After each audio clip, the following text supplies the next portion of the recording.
Hello, it's John Moody here, and I'm going to run through how to use Moody's Sash window. This is a new geometry-based window that allows you to pretty much do anything you want with it. So here I have a house here without any windows or doors or anything in it. And Moody's Sash window is just an asset. So the best way to get it is to append it to your scene. So let's find Moody's Sash window, go to collections, and what we're after is window collection. Okay, once that enters your scene, uncheck frame parts, and then make sure you've selected Moody's Sash window and you can move it to wherever you want. So I want it somewhere around here.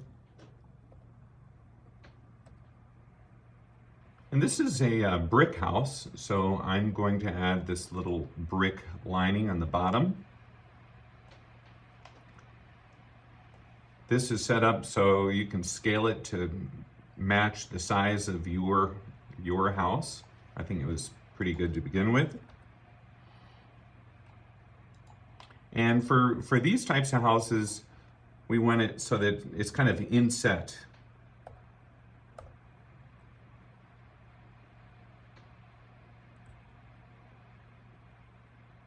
So I'm thinking this outer lip will show. Included in Moody's Sash window is a hole cutter object. It's called, I call it window boolean. And this, if you want to use, works like this. I'm going to select the wall, going to add a boolean modifier, and select, here we go. Okay, and then I have to do the same thing inside. So select the wall, add a boolean modifier, and select window boolean. If this happens, try fast, and that does it. This boolean object is also a geometry node based, and basically it allows you to change the width and the depth, because sometimes objects like, for instance, these bricks are in front and it makes the hole deeper. So I can modify the depth with this geometry node setup. So now I've made it so there's no hole there. And I want to also make sure that the width is right. So right just to the edge. Good.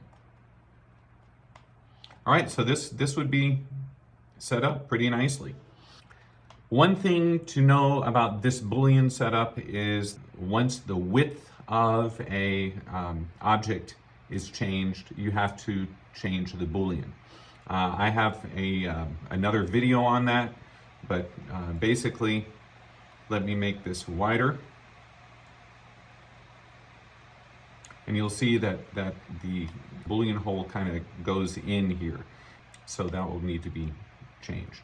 I'm going to set this up with kind of a cottage style setup. Both the windows, the upper and the lower, can be raised and lowered. You can do them together by pressing them both. And so since the upper half is smaller now, I'm going to add a horizontal sash bar to the lower window. Nice. Okay. While I'm at it, there are some other things you can do here. You can add sash horns to the lower window and the upper window. And you can also add different windows. So there's 2 windows here. And 3 windows. The most common setups I usually see are 1 window, 2 windows, or 3 windows. And oftentimes with the 3 window setup, the middle window will be wider. So there's a separate toggle for the middle window.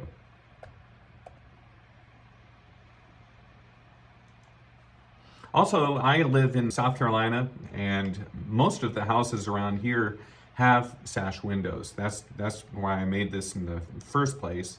But oftentimes for this middle window, you have this other type of window. So this is not a sash window.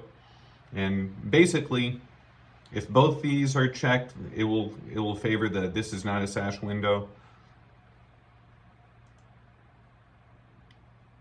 So you can kind of choose which one you want.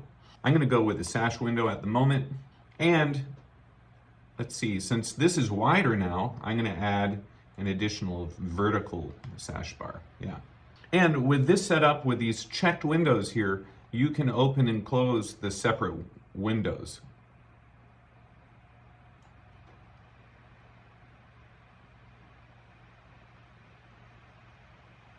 And let me kind of lower the upper.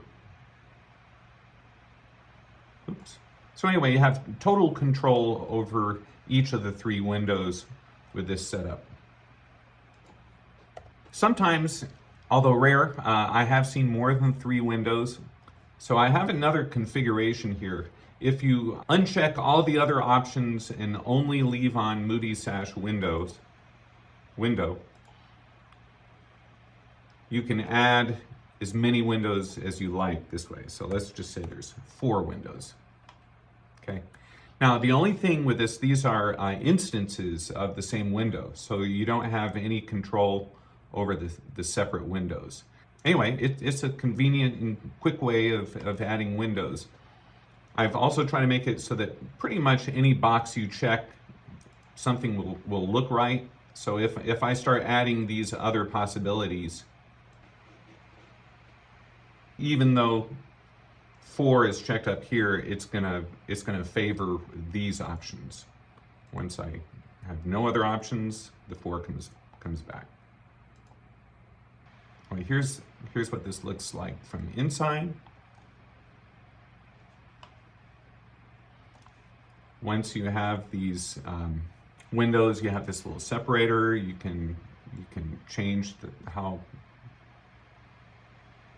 big that is. Everything else moves with it. You can change the depth.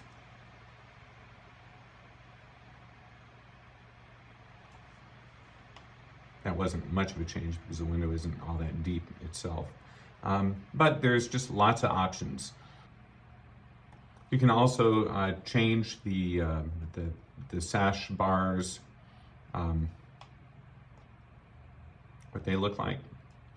They'll make them stick out more. This will change their width.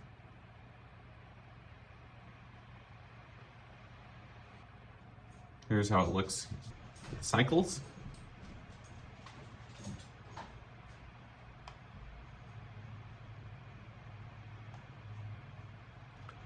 All right, thank you very much, and I hope to see you again.